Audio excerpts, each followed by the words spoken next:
बता रहे हैं कि संसार में आखिर में पर भ्रमण का क्या कारण है। तो उसमें आया कि संसार परिभ्रमणस्य, यह जीव संसार में परिभ्रमण क्यों कर रहा है, किम मतलब क्यों, कारणमिति आखिर में क्या कारण है। और ये बात तो बार बार आती है, बिना कारण के कोई कार्य संपन्न होता ही नहीं है, चाहे वो कैसा भी कार्य हो, चाहे शुभ कार्य हो और चाहे वह शुभ कार्य हो। अगर संसार सागर से भी अगर मुक्ति होगी तो उसमें भी कोई ना कोई कारण अवश्य होगा, ठीक। और अगर संसार पर भ्रमण में अगर हम लोग चल रहे हैं तो कोई ना कोई कारण अवश्य होगा। एक आता है ना, कौन सा भजन है वो, एक झोली में कांटे, एक झोली में फूल है, कोई कारण, एक झोली में कांटे एक झोली में फूल, कोई कारण होगा। बिना कारण के तो कोई फूल और हमको सूल नहीं देगा, कहीं ना कहीं कोई ना कोई संबंध तो हमारा पूर्व का है। फर्क सिर्फ इतना है कि अभी हमारी स्मृति में नहीं है, और जब हमारी स्मृति में नहीं होता है तो हम क्या बोलते हैं, अरे ऐसा क्यों हो गया, हमने तो किया ही नहीं है। याद रखना, संसार की रीति है कि हम जब दूसरों के घर को देखते हैं तो बड़ी ही शांति नजर आती है। किसका घर देखते हैं, लव जी। जब जब पड़ोसी का घर देखोगे तो पड़ोसी हमेशा सुखी नजर आएगा, और जब तुम्हारा पड़ोसी जब तुमको देखेगा तो वो भी कहेगा, अरे यार बड़ा पड़ोसी बड़ा सुखी है। पर दोनों से हकीकत पूछो तो पता चलेगा सुखी कौन है दुखी कौन है, समझे ना। ये संसार की रीति है। हाँ, जो घर ना देखो वो ही अच्छा है, और जहां पर घुसकर देखा वहां पर क्या होगा, बस ऐसे ही प्रतीत होगा जैसे हमारा है और वैसा ही उसका है। और एक बात और याद रखना, संसार में कुछ नया नहीं है, संसार में सब पुराना है। फर्क सिर्फ इतना होता है कि हमारी स्मृति में वो ध्यान में नहीं रहता है, इसलिए हमें क्या लगता है, अरे ये तो पहली बार हुआ, ये तो ऐसा हुआ, उन्हें ऐसा कर दिया। और ये संसार एक प्रतिध्वनि है, कुआं, जैसा बोलोगे वैसा ही रिप्लाई निकल कर आएगा। कहा जाता है, एक बहुत अच्छा एक कहावत है, साईं के दरबार में बदले नहीं जाए। क्या सूत्र है, साईं के दरबार में बदले कभी नहीं जाए। साईं मतलब परमात्मा, कर्म सिद्धांत के दरबार में कभी कोई परिवर्तन नहीं होता है, सभी को न्याय ही मिलता है, कभी भी किसी के साथ में अन्याय नहीं होता है। प्रतीत क्या होता है, अरे हमारे साथ तो अन्याय हो गया, और उस अन्याय हुआ, उस न्याय को ढूंढने के लिए कहाँ जाते हैं, कहाँ जाते हैं, दूसरों के पास जाते हैं, वहां जाते हैं, उससे फरमाश करते हैं। और जब कोई हमको सफलता नहीं मिली तो पता है हम लोग अपने को क्या समझते हैं, हम तो फेल हो गए, फेल, क्या हो गए, फेल हो गए। अरे मानते हैं हमारे 100 में से 100 नंबर नहीं आए, अगर 10 नंबर भी आए ना, है 17 पास होते हैं, हमारे यहां तो 10 में पास हो जाते हैं, नहीं होते ना, 17 नंबर। और दुनिया में ऐसे लोग भी हैं, कम से कम 10 नंबर तो आए ना। दुनिया में ऐसे लोग भी हैं जिनके पास 1 नंबर भी नहीं है, 0 नंबर पे खड़े हुए हैं, कम से कम 10 नंबर तो हमारे पास आए ना। तो उनकी अपेक्षा से हम कैसे हैं, सुखी हैं। जीवन में जब जब दुख प्रवेश करेगा तो दूसरों को देख कर करेगा, अपने से बड़ों को देखोगे ना तो हमेशा आपके जीवन में कितना भी कुछ हो फिर भी क्या होगा, आप दुखी रहेंगे। दुनिया में अगर किसी को देखना है तो उनको देखें जिनके पास में कुछ नहीं है। किसको देखें अपन? जिनके पास कुछ नहीं है। नीतिकार कहते हैं अगर आपके पैर में जूता नहीं है तो दुखी मत होना। क्या बोला? नीतिकार ने कहा अगर आपके पैर में जूता ना हो तो कभी दुखी मत होना। तो क्या करना? चिंतन करना, अपने से नीचे वालों को देखना। कम से कम तुम्हारे पैर में जूते नहीं हैं। दुनिया में ऐसे लोग हैं बहुतों के बाद में पैर भी नहीं है। कम से कम पैर तो हैं, खड़े तो हो अपने स्थान पर। महान बाबू, संसार की दशा ही कुछ ऐसी दशा है, समझे ना। और मैं तो एक बात जानता हूं, सुखी दुखी होना दूसरों के अधीन नहीं है। किसके अधीन है? अपने अधीन है। और व्यक्ति हमेशा दुखी अगर होता है तो क्यों होता है? इसलिए होता है अरे उसके यहां ऐसा हो गया और हमारे यहां कुछ हुआ ही नहीं। नहीं बंधुओं, हमको जो मिला हमारे कर्म के अनुसार हमको वैसा मिला, ऐसा श्रद्धान होना चाहिए, तो सुखी हो जाओगे आप। और दुखी होने के लिए देखिए बहुत सुंदर बात बताऊं आपको। सुखी होने के लिए मात्र एक कारण है और दुखी होने के लिए बहुत कारण है। झगड़ा खत्म करने के लिए मात्र एक कारण है, गलती हो गई माफ करना। और गलती और झगड़ा बढ़ाने के लिए कितने कारण हैं? 100 बहाने हैं। वैसे किसी से पागल कहूं, पागल है ना, जैसे ना कोई राग में होते हैं, तुम तो हमारे पीछे पागल हो गए हो। क्या बोलते हैं? तुम तो क्या हो गए हो? हमारे पीछे पागल हो गए हो। तो आपने उसको पागल बता दिया, तो अपना वो पागलपन करे तो फिर क्या कहते हो? क्या जी पागल चेष्टा करते हो? ये तुम्हारे पागलपन का कोई मेरे पास इलाज नहीं है। क्या नहीं है? पहले तो आपने क्या घोषित किया उसको? बताओ बताओ पत्रकार जी, क्या घोषित किया? पहले आपने पागल घोषित कर दिया उसको। तुम तो पागल हो गए हमारे पीछे। कहते नहीं कहते अपन, जब कोई ज्यादा पीछे लग जाए तो क्या करे? कैसे बावड़ों को तेरे पीछे पड़े हो, अपना अपना काम करो। तो व्यक्ति फिर भी लगा हुआ है। और जब व्यक्ति हमारे गले, हमारा मतलब बोले गले की हड्डी बन जाए ना, तो फिर क्या कहते हो? अरे तुम्हारे पागलपन का क्या नहीं है, हमारे पास कोई इलाज ही नहीं है। अब बताओ करे तो करे क्या? व्यक्ति बताओ। ये संसार है और यही क्या है? संसार के भ्रमण का कारण है, समझे ना। और गुरु महाराज कहते हैं जब दुनिया उन्हीं को पागल कहती है जो अपना अधिक समर्पण दिखाते हैं। क्या समझे? दुनिया उसी को पागल कहती है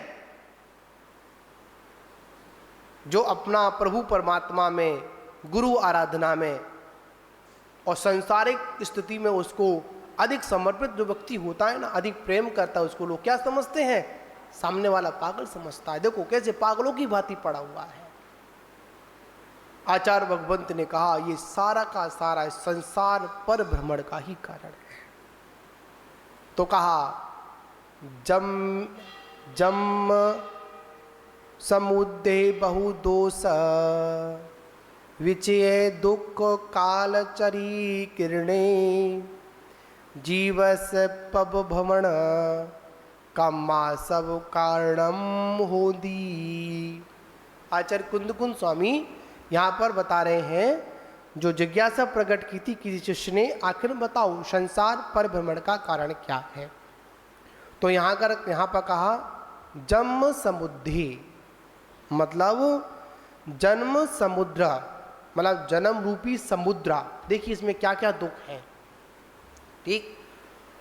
बहु दोष विचये, मतलब बहुत से दोष, मतलब दुख रूपी क्या है, बहुत दोष है इसमें। कैसे दोष हैं? तो कह रहे हैं कि दुख जल चारी करणी, मतलब इस संसार सागर में, किसमें? इस संसार सागर में आखिर में क्या है? बहुत दोष भारी, मतलब बहुत दुख रूपी जलचर जीव उपलब्ध है। समुद्र में क्या होते हैं? बहुत सारे क्या होते हैं? जीव होते हैं, जलचर। कहाँ रहते हैं?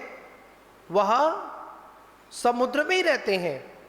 उसी प्रकार इस संसार रूपी समुद्र में दुख रूपी जलचरों से भरे हुआ है। ये समुद्र किससे भरा हुआ है?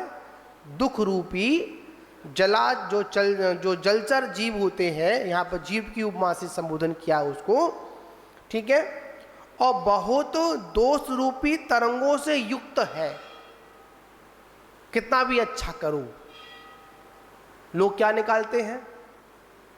दोष ही निकालते हैं। ठीक। इस संसार में आखिर में क्या है? पहला दुख है, दूसरा दोष है, युक्त होकर जन्म मरण रूप, इसमें जन्म मरण रूप संसार समुद्र में जीव का जो परिभ्रमण हो रहा है। क्या हो रहा है? जीवस्य परिभ्रमणम। क्यों हो रहा है? उसके पीछे कारण है कर्मः सब कारणम होती, मतलब कर्म का जो आश्रव है वही कारण है, कोई दूसरा कारण नहीं है।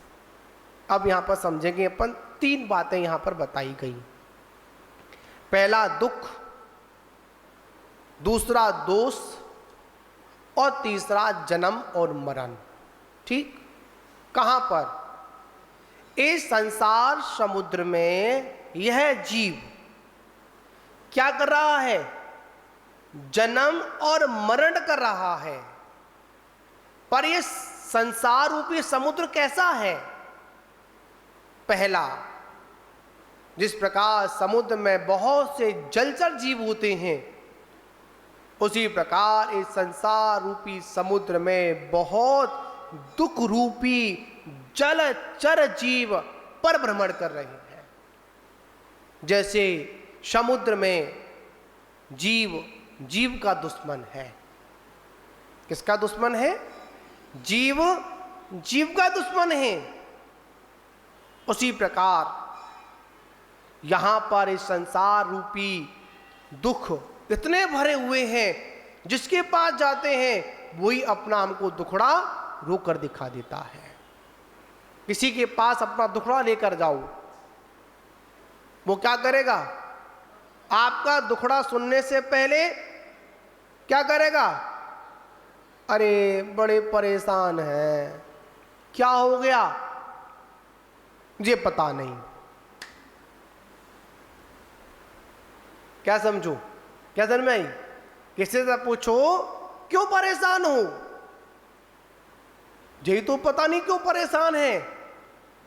परेशान है, दुखी है, क्यों है पता नहीं। पता तो करना पड़ेगा ना। दुख का मात्र एक ही कारण है, हमारी इच्छाओं का असीमित होना। क्या होना? इच्छाओं का असीमित होना, यही तो दुख है। सुख क्या? जहां पर इच्छाएं सीमित हो जाए वही सुख है। तो इस संसार में इतने सारे जलचर जीव भरे हुए हैं, वो कैसे हैं? शिव दुखमय है, दुख के अलावा और कुछ भी नहीं देते हैं। और संसार में तरंगे भी उड़ती हैं, जिस प्रकार समुद्र में तरंगे उड़ती हैं ना, उसी प्रकार कहां पर? इस संसार में भी तरंगे उड़ती हैं। तरंगे कितनी? दोष रूपी, बहुत दोष रूपी क्या है? तरंगे उठती हैं। इस संसार में किसी के लिए भी कितना भी अच्छा करने का प्रयास करना, अच्छा कर भी देना, पर सुनने को क्या मिलेगी? तुमने हमारे लिए क्या किया? दोष। इस संसार में हर व्यक्ति सिर्फ दोष ढूंढने के अलावा कुछ करता ही नहीं है। क्या करता है? दोष ही देखता है। बहुत से लोग तो ऐसे होते हैं भगवान में भी दोष देखता है। बहुत से लोग ऐसे होते हैं जिनवाणी में दोष देखता है। और बहुत से ऐसे लोग होते हैं जो गुरुओं में भी क्या देखता है? दोष देखता है। ये संसार की कहानी कुछ ऐसी है। कैसी कहानी है? इस संसार में बहुत सारी तरंगें उठती हैं, आती हैं, लहर आती है, और लहर कौन सा तुम आती हो? लहर आती है, लहर चली जाती है। कौन सा वाला है? हाँ, लहर आती किनारों पर, पलटकर यों सिमट जाती। आगे क्या है?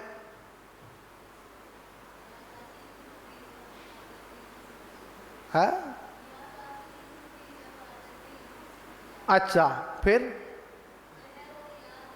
लहर और याद में फर्क इतना है, लहर वक्त आती है और याद हर वक्त आती है। बहुत सुंदर पंक्तियां थी इस पे। लहरों की बात है, लहर आई और चली गई, आई और चली गई। लहर का आने का कोई समय नहीं होता। उसी प्रकार जीवन में कब किसके में दोष आ जाए उसका कोई पता नहीं होता। कौन व्यक्ति कब क्या कर दे, क्वेश्चन मार्क लगा दे। याद रखना, एक बार किसी के ऊपर दोषारोपण करने से पहले एक बार अपने को याद कर लेना कि मेरे अंदर कितने दोष हैं। बताओ कितने दोष हैं? सामने वाले में अगर एक दोष नजर आ रहे हैं तो उंगली भी इशारा क्या करती है? अरे तेरे अंदर सामने वाले में एक गुण है, एक अवगुण है, तो तेरे अंदर कितने गुण हैं? अवगुण हैं 3। उसके अंदर तो एक दोष है, तेरे अंदर 3 दोष हैं। संभाल, किसको दिखेगा? इस संसार में दोष रूपी तरंगों को उठने से पहले एक बार याद कर लेना कि तेरे अंदर भी बहुत सारे क्या हैं? दोष हैं। क्या करें? जैसा चश्मा लगाओगे वैसा नजर आएगा। भूरा लगा लो भूरा नजर आएगा, और काला लगा लो तो काला नजर आएगा, और पीला लगा लो तो कैसा नजर आएगा? बताओ प्रेमचंद जी, बताओ कैसा नजर आएगा? और लाल लगा लो तो लाल नजर आएगा। जैसा चश्मा लगाओगे, जैसा हमारा वस्तु का देखने का दृष्टिकोण होगा, वैसी वस्तु हमको नजर आएगी। बहुत से लोग अच्छाई में भी कमी निकाल देते हैं, और बहुत से लोग कमियों में भी अच्छाई को ढूंढ लेते हैं। घड़ी चाहे कितने भी बंद हो जाए, कम से कम बंद घड़ी भी 2 वक्त का समय ठीक बताती है। बताओ सही है गलत है? सही कहा ना हमने? गलत कहा? सही कहा ना? घड़ी कितनी भी खराब हो जाए क्या दिखाएगी?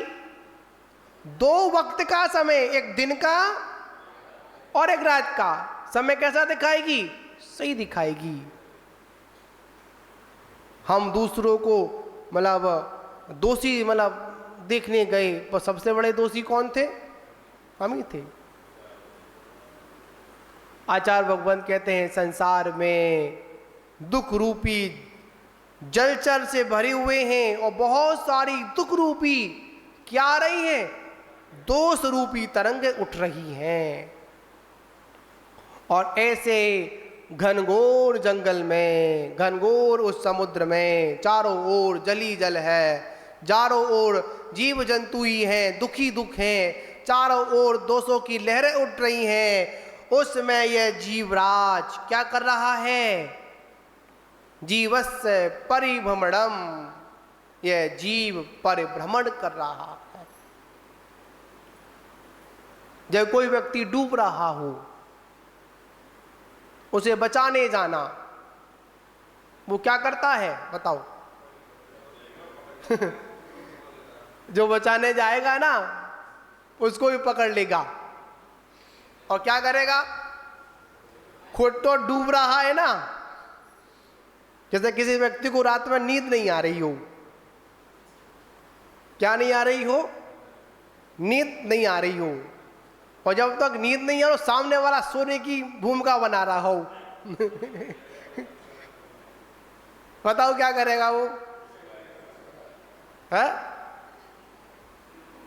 ये सो रहा है और मैं जग रहा हूं, तो क्या करेगा वो? अब पता नहीं, पहले तो काम कर देगा व्यक्ति को जग रहा होता ना, और व्यक्ति के बगल में सो रहा है, तो पता क्या करते थे बताओ? होती ना, क्या बनाते थे अपन, बड़ा क्या होती है वो, कागज की बत्ती है, कागज या फिर धागा लिया, कभी कान में डाल दिया, कभी नाक में डाल दिया, मारा उसको क्या नहीं करने देना, सोने नहीं देना, ठीक है। और जब खुद को नींद आ रही हो तो आप सो जाओ। ये संसार की रीति है, समझे ना। तो यहां पर व्यक्ति से परिभ्रमण कर रहा है, क्यों कर रहा है? स्वयं तो दुखी है, सामने को भी दुखी कर रहा है, स्वयं तो संसार सागर में डूब रहा है, और क्या कर रहा है, सामने वाले को भी क्या कर रहा है, डुबने का प्रयास कर रहा है। ब्रह्मचारी आ गए, ब्रह्मचारी जी,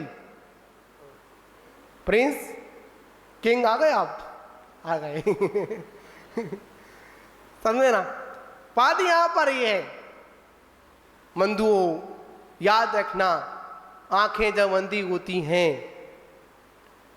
तो सभी लोग अंधे दिखाई देते हैं। एक होता है, उसको क्या बोलते हैं, कौवा, कौवा होता है, कौवा है ना, उसकी एक आंख होती है ना, एक ही होती है, हाँ याद नहीं, कभी देखी नहीं है, एक ही आंख होती है, पर उसकी आंखें की जो पुतली होती ना बड़ी स्पीड में घूमती है, पता नहीं लगता कि कहां घूम रही है। और जब अपनी आंखों को बंद करके बैठ जाता है ना, तो पता वो क्या समझता है, सारे के सारे लोग मुझे देख ही नहीं रहे। ये होती गलत धारणा होती है। क्या धारणा होती है? कभी कौवे की आंख देखना और आंख कौवा यूं बैठ जाता, आंख बंद करके बैठ जाता है, पता क्या सोचता है, मुझे कोई देख ही नहीं रहा। अगर हमने अपनी यारी आंखों बंद कर ली है ना, तो वो सामने क्या समझता है, कि मुझे देख ही नहीं रहा, संबंध है। ऐसा नहीं, याद रखना, जैसा देखने का नजरिया होता है वैसा ही हमको नजारा भी वैसा ही नजर आता है। आओ मोलक जी पधारो, ठीक है ना, आपका जोड़ा वहां बैठा हुआ है, समझे ना। तो बात यहां समझने वाली है कि संसार में क्या जीवस्य परिभ्रमणम, ये जीव इतने दुख रूपी दोष रूपी इस समुद्र में क्या कर रहा है, संसार रूपी जन्म मरण का ही चक्कर लगा रहा है, इसके अलावा क्या नहीं कर रहा, कुछ नहीं कर रहा। पर कारण क्या है, कंबाश्रव का कर्मा सब कारणम होदी, क्या कारण है, मात कर्म का आश्रव ही कारण है, इसके अलावा और कोई कारण नहीं है। तो महान बाबू, हम लोगों ने छप्पर भी गाथा के माध्यम से आचार्य भगवंत ने संसार परिभ्रमण से किम कारणमिति का यहाँ पर निर्देश किया, और हम लोगों ने समझा। आगे का व्याख्यान अपन फिर करेंगे। जय बोलो शांतिनाथ भगवान की जय।